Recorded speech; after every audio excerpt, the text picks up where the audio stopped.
Pearl Harbor 2001, directed by Michael Bay. Those who want a genuinely good, and somewhat accurate, movie about Pearl Harbor are better off watching Tora.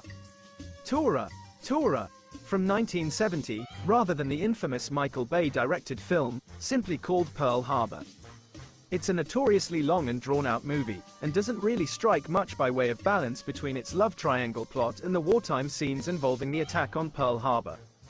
It feels like it's trying to scratch the same itch as 1997's Titanic, which was also an epic-length war movie that balanced high-intensity action, disaster sequences with romance, but did so in a far smoother manner. Pearl Harbor isn't really worth anyone's time, especially when it takes so much time to watch, and even those who are willing to defend most of what Michael Bay's made tend to struggle with this one.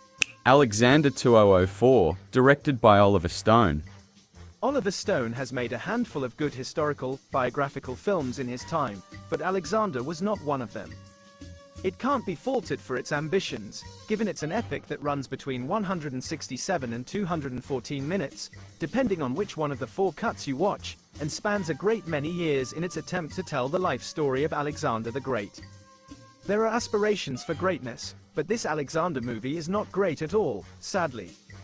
It jumps around and feels all over the place narratively, and has some very interesting casting decisions, not all of which pay off.